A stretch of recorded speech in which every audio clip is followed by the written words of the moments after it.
नमस्ते। आज के इस खास एक्सप्लेनर में हम एक बहुत ही कमाल के कॉन्सेप्ट पर बात करने वाले हैं जो श्वेटस्किन का एक बहुत ही शानदार काम है, द आर्किटेक्चर ऑफ द प्लेटो, यानी पठार की वास्तुकला।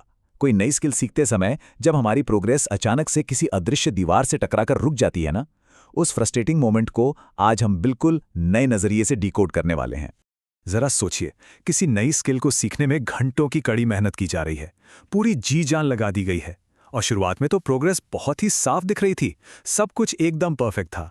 लेकिन फिर अचानक से बिना किसी वार्निंग के सब कुछ जैसे थम सा जाता है, ग्राफ एकदम फ्लैट। ये एक ऐसा दर्दनाक पॉइंट है जिससे हर सीखने वाले को कभी ना कभी गुजरना ही पड़ता है। तो चलिए इसमें गहराई से उतरते हैं। जब ये प्रोग्रेस वाली सुई अचानक आगे बढ़ना बंद कर देती है तो अक्सर हम इस ठहराव को गलत समझ लेते हैं।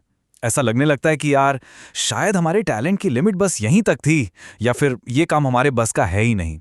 सबसे आसान बहाना यही लगता है कि हम शायद इस चीज के लिए बने ही नहीं हैं। तो ये है हमारा पहला भाग, प्रगति का भ्रम। सच कहूं तो जब इस पठार या प्लेटो वाले स्टेज पर पहुंचा जाता है तो इसका मेंटल और इमोशनल प्रेशर बहुत भारी होता है। ऐसा क्यों होता है? क्योंकि जो मेहनत लगाई जा रही है वो तो पहले जितनी ही है, लेकिन जो प्रोग्रेस है वो पूरी तरह से गायब हो चुकी है। जो स्किल कल तक तेजी से निखर रही थी, आज वो पूरी तरह से फ्रीज हो गई है। और ऐसे में नेचुरली सबसे पहली फीलिंग यही आती है कि बस अब हार मान लेते हैं और इसे छोड़ देते हैं। और यहीं से कहानी में एक नया नजरिया जुड़ता है। भाग 2, समेकन की खामोशी। अब ये पॉइंट बहुत ही दिलचस्प है। जो श्वेटस्किन इस पूरी सिचुएशन को एकदम पलट कर रख देते हैं। वो इसे कोई हार या फेलियर नहीं, बल्कि समेकन की खामोशी कहते हैं। ये जो ठहराव है ना, ये वास्तव में प्रोग्रेस का रुकना नहीं है। ये हमारे दिमाग की एक अदृश्य लेकिन बहुत ही जरूरी न्यूरोलॉजिकल जरूरत है। जब हमें बाहर से लग रहा होता है कि कुछ नहीं हो रहा, एकदम सन्नाटा है, ठीक उसी वक्त अंदर हमारा दिमाग सीखी गई नई इंफॉर्मेशन को रीऑर्गेनाइज कर रहा होता है और नए कनेक्शंस को पक्का कर रहा होता है, ताकि अगली बड़ी छलांग के लिए एक मजबूत बेस तैयार हो सके।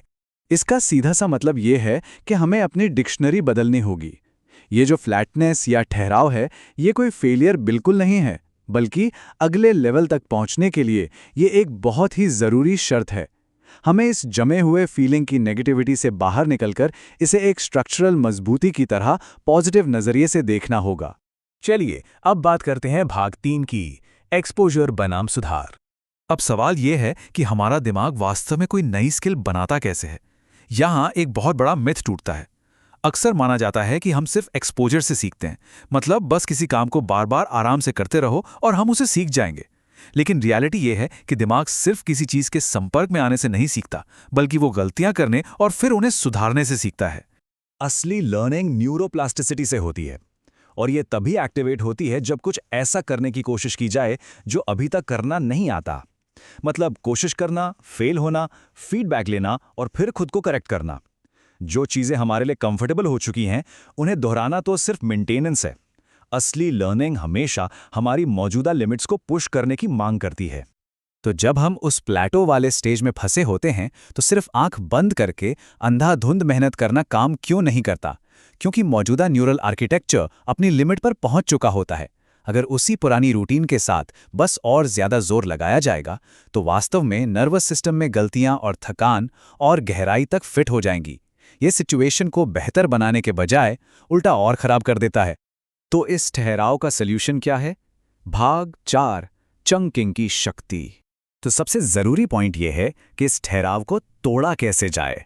इसका जवाब है डेलिब्रेट प्रैक्टिस, या जानबूझकर किया गया फोकस अभ्यास। वेटस्किन इसे सॉल्व करने के लिए चंकिंग नाम की एक टेक्निक का इस्तेमाल करते हैं। इसका मतलब बहुत सिंपल है, किसी भी स्किल को उसके सबसे छोटे, सबसे बेसिक हिस्सों में तोड़ना और फिर सिर्फ उन पर बारीकी से काम करना। इसे एक म्यूजिशियन के उदाहरण से एकदम आसानी से समझा जा सकता है। मान लीजिए कोई म्यूजिशियन एक ही गाने को 100 बार बजा रहा है, लेकिन हर बार एक ही लाइन पर आकर अटक जाता है, तो वो प्रोग्रेस नहीं कर रहा है। छलांग लगाने वाला म्यूजिशियन क्या करेगा? वो पूरा गाना बजाना बंद कर देगा।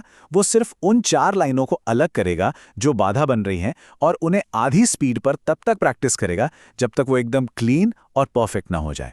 यही चंकिंग है। और इस पूरी मेहनत का अल्टीमेट गोल क्या है? इसका गोल है 0, यानी 0। मतलब इन छोटे बेसिक हिस्सों पर इतनी गजब की मास्टरी हासिल कर लेना कि बाद में इन्हें करने के लिए बिल्कुल जीरो कॉन्शियस अटेंशन की जरूरत पड़े। ये सिस्टम में पूरी तरह से बस जाना चाहिए। और ऐसा करने के लिए पूरा फोकस सिर्फ एक चीज पर होना चाहिए। जो मास्टर्स होते हैं वो कॉम्प्लेक्सिटी के नए लेवल जोड़ने से पहले अपना पूरा ध्यान सिर्फ एक छोटी सी चीज को परफेक्ट करने में लगाते हैं। और अब आते हैं सबसे हैरान करने वाले हिस्से पर, भाग 5, संरचनात्मक आवश्यकता के रूप में आराम। ये बात सच में बहुत काउंटर इंट्यूटिव है। विकास की असली छलांग काम करते समय नहीं बल्कि आराम करते समय लगती है। प्रैक्टिस के दौरान जो न्यूरोप्लास्टिसिटी ट्रिगर की गई थी वो वास्तव में बाद के रिकवरी पीरियड में यानी आराम के समय ही जाकर पूरी होती है। इसका मतलब सिर्फ खाली बैठना नहीं है। इसका मतलब है दिमाग को उस काम से पूरी तरह से अलग करना। नींद इसमें सबसे जादुई भूमिका निभाती है।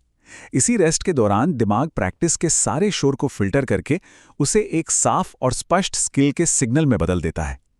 आराम कोई पैसिव टाइम पास नहीं है, ये हमारी ग्रोथ के लिए एक बहुत ही सॉलिड रिक्वायरमेंट है। जोश वेट्सकिन का एक विचार है जो बहुत ही पावरफुल है, पठार अंतिम फिल्टर है। ये बहुत गहरी बात है।